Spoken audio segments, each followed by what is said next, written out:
Happy Tuesday, everybody. I have a special treat. Apologize that I didn't post it, that I was going to be doing this special masterclass training for you today. I'm calling this training Email Marketing with Green Eggs and Ham. And by the time we get done, hopefully you will have discovered the secrets, like I have, of how to nurture your email list and continue to grow your email list. So that's what we're going to be talking about today. I've actually got a little presentation that I'm going to be showing you. So we're going to jump right in. And as always, if you're using StreamYard, make sure that you give StreamYard permission so I can see who I'm chatting with. All right. So I think this is going to be a lot of fun. So let's get going. Let me share my screen here and open up my presentation. Getting all fancy on you today. So I'm calling this Email Marketing with Green Eggs and Ham. Convert your leads and create raving fans. If I can get my little pointer to work. Okay. Can I take this banner off? Oh, give me a second here. Let's see. Can we hide it? We just want to hide it.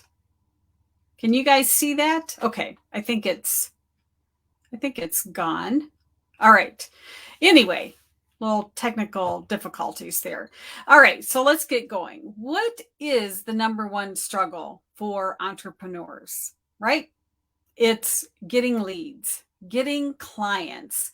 But then after you get those leads, how do you convert them into raving fans? Well, that's what I'm going to talk about with you today.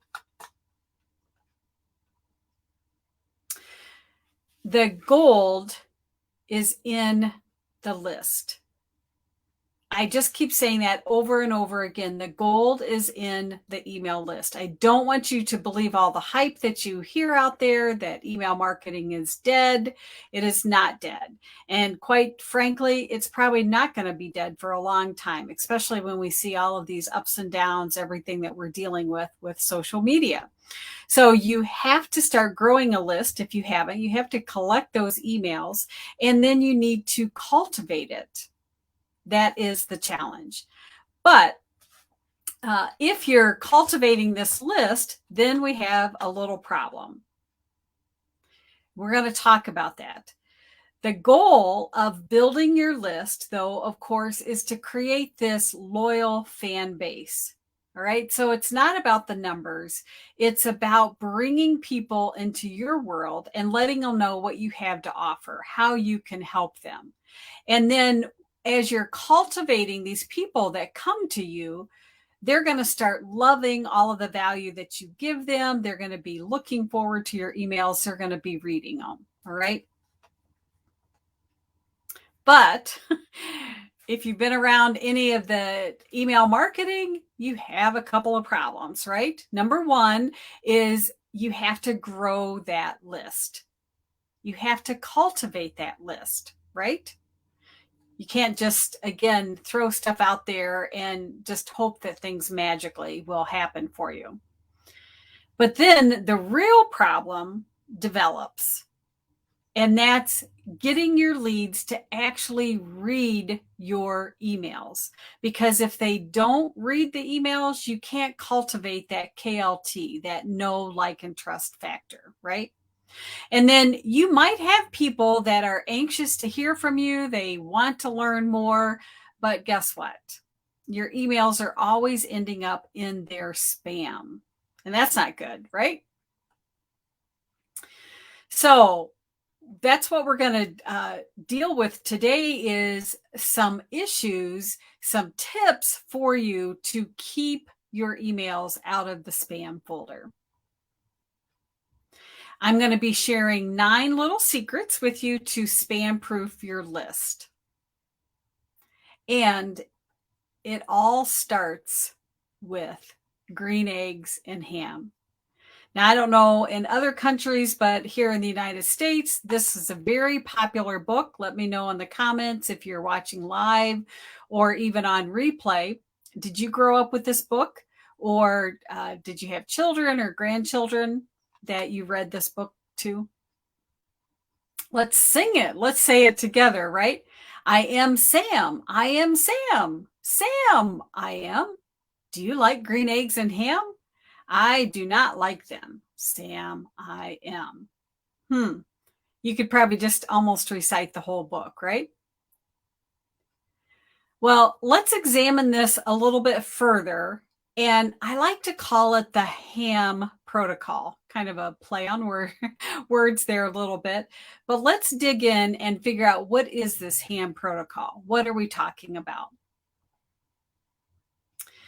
The first part of that, the first secret, I like to call it sticky messages. And what do I mean by that?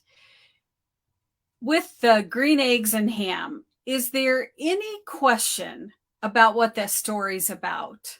Can we repeat it? That it's almost like a song, right? That keeps getting stuck in our head. And then I've got the lyrics, so to speak, up here. Do you like green eggs and ham? Oh, I do like them. I do like green eggs and ham. And then he goes on to say, would you like them here or would you like them there? And his little buddy keeps saying, I don't like them anywhere. And then again, he says, would you like them in a house? Would you like them with a mouse? And his friend keeps saying, I do not like them in a house. I do not like them with a mouse. With a mouse. That takes us into secret number 2, and that is don't give up. So in this storybook here, Sam I Am's friend kept trying to offer him the green eggs and ham, and he did it in different ways, right? In a house with a mouse, in a box with a fox. So he kept that message, kept offering it, the same message.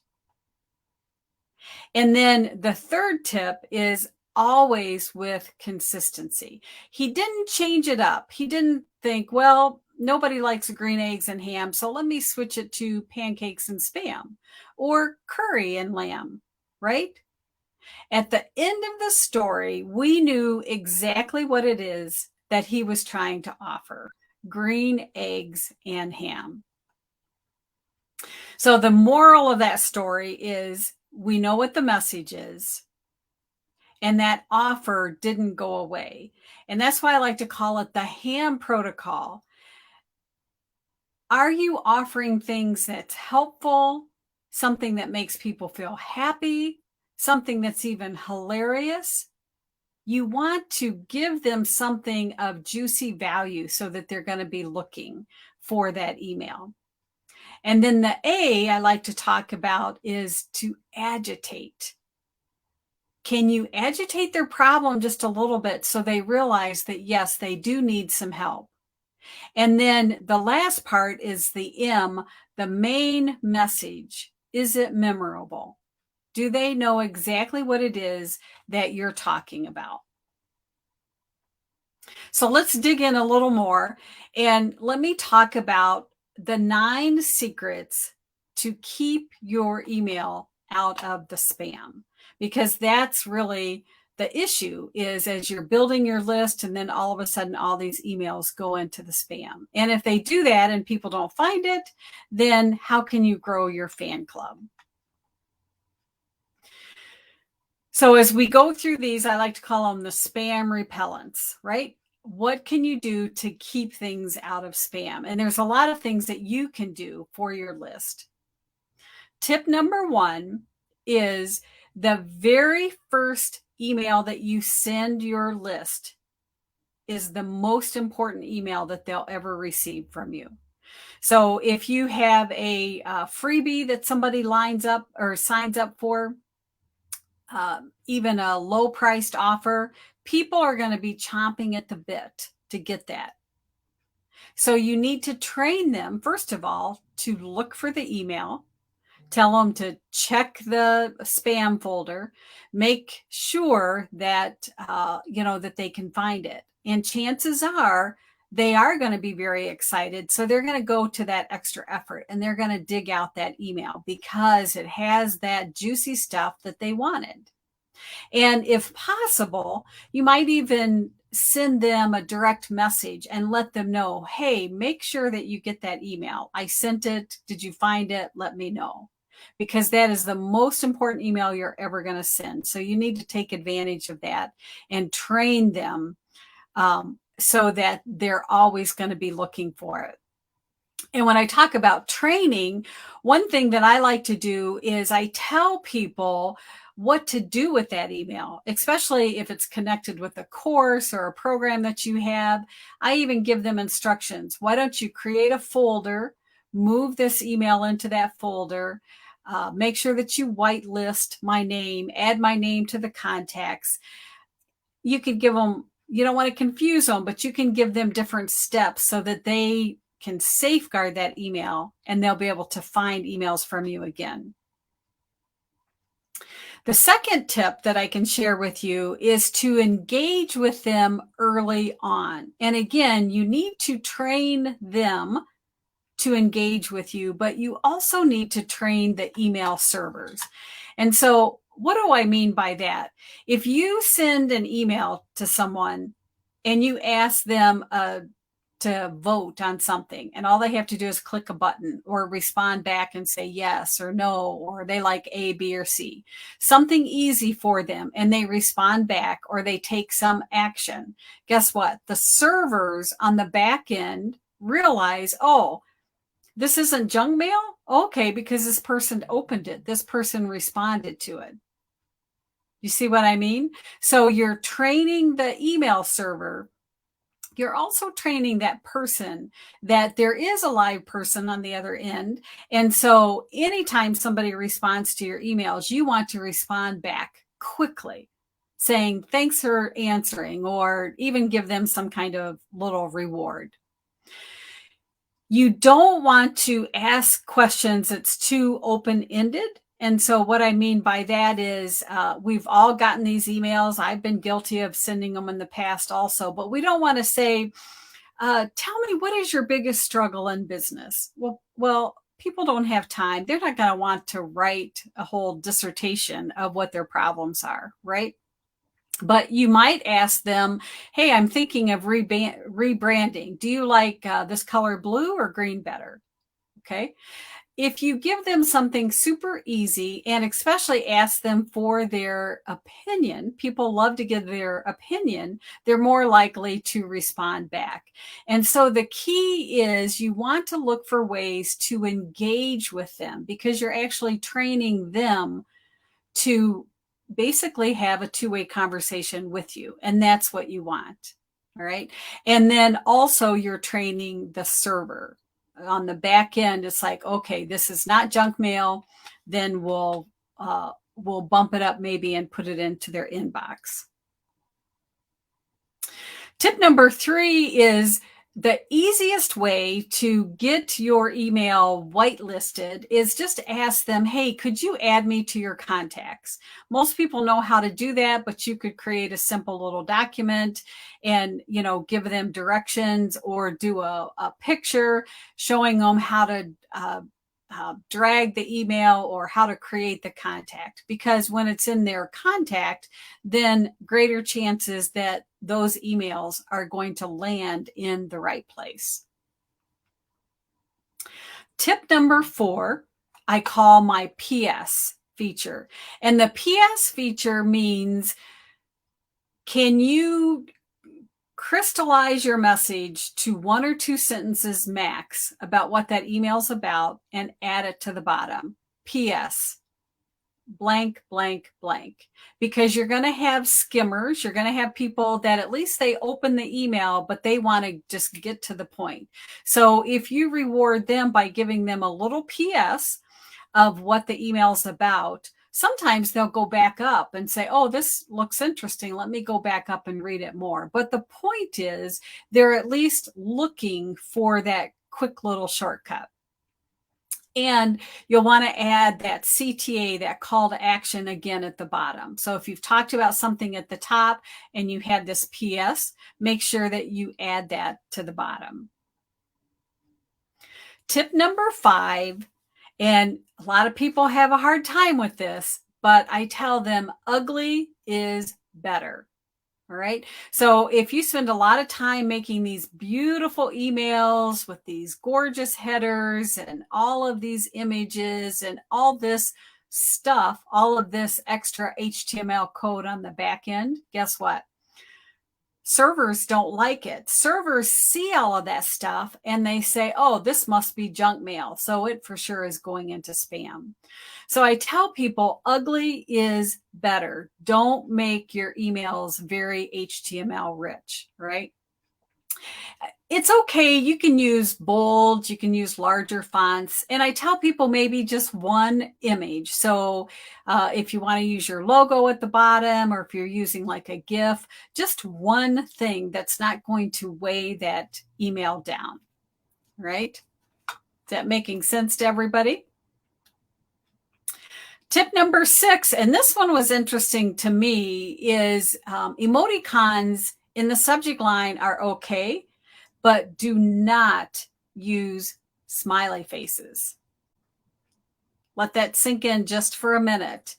In your subject line, never use smiley faces, because that's something that a lot of servers flag as junk mail, spam. So they just either they don't deliver it, or again, it ends up in the spam folder. All right. So again, you can use other kinds of emoticons, and I do that. And there's been studies showing that if there are some kind of emotion basically in your subject line, that it does draw people's attention there. Just don't use the little smiley face. And there's a whole list, tip number 7, there's a whole list of spam words. And I'm saying here, see the handout, I did this for a live. I'll have to dig that up and make it available if you want it. And you can just Google it. But, you know, things like, I don't know, like free, and anything connected with health, anything connected with wealth, you know, that you're promising all of these things. You just have to be careful about using these spam words in your headline, because if you do, or in your subject line, if you do, then the servers aren't going to deliver it. It's kind of the same thing with Facebook ads. You have to be careful about what words you use in those headlines, because the whole idea is, again, you want that email delivered and you want people to be able to find it. So make sure, you know, don't use guaranteed income, 100% free, all of those kinds of things. Tip number 8 is what I say, talk about, make sure that you're doing regular housekeeping with your list. And this is even more important. There's been all kinds of changes lately. What I want you to think about, or to realize, is that unsubscribes are actually good for your list. Because if you have people hanging around on your list that never have opened your emails, it actually lowers your deliverability rate. And I'm starting to see this more often. You might get an email from someone saying, hey, are you still interested in this? We've noticed you haven't opened any emails for 6 months. If you're not, just click here to unsubscribe. And then a lot of times, most of us like, oh, I don't want to hurt their feelings. Feelings have nothing to do with it. If it's a list you're not interested in, just unsubscribe. You're actually doing that person a favor. And one of the little system tricks I teach people is, I suggest once a month you should go through everything that you're subscribed to and unsubscribe to things that you're not reading. Again, when people unsubscribe, they're doing you a favor, because they're just saying they're not interested right now in what you have to offer. And if they're not going to read the email, it's time for them to hit the road. And then your email list will be made up of those people who are definitely watching it, or reading it, I should say. Tip number 9 is what's called the 9-word email. You might have heard about this, or maybe not. There's different variations. But if you have a list that maybe you haven't shown very much love to lately, you could send out what they call the 9-word email. Just basically, hey, Are you still interested in XYZ?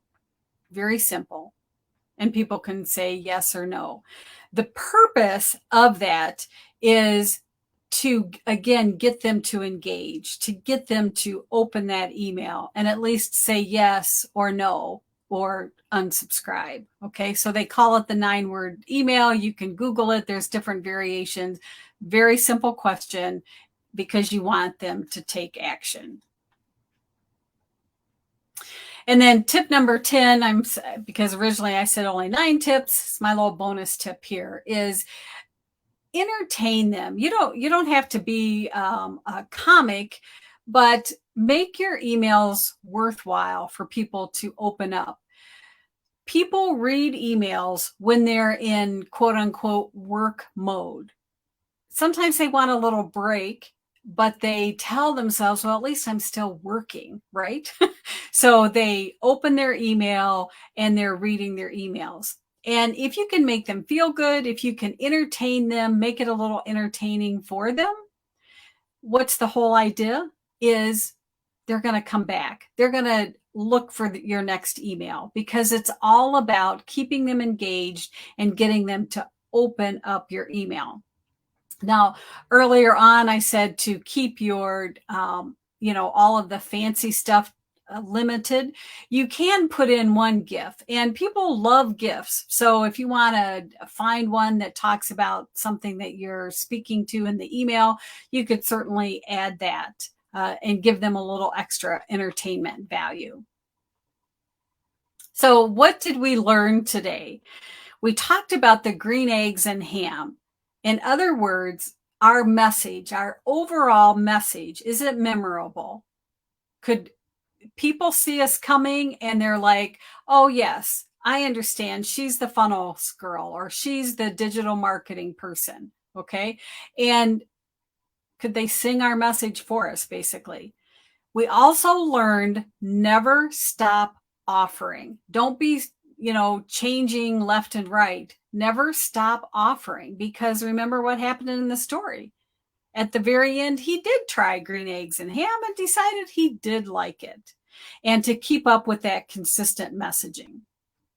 So that was the green eggs and ham part. And then we talked about the ham protocol. It's kind of funny every time I say that. My maiden name was actually Ham, Ham, just like that. So I always think of that. The ham protocol is that you want to write your emails so that they're happy and helpful. Okay. Make it easy for them to consume your emails and make it helpful. The A is it's okay to agitate the problem a little bit because you're there with the solution, right? But just a little bit. And then M for one main message. Your email should only have one main message. Don't tell them about 5 things that's going on unless it's just kind of like a weekly digest maybe. But each email should only have one main message.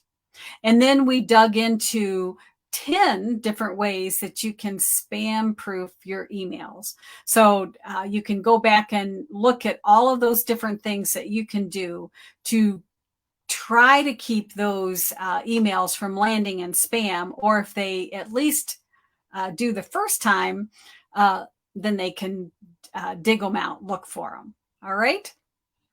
So let me stop sharing here. I think that's it. Let me just check here.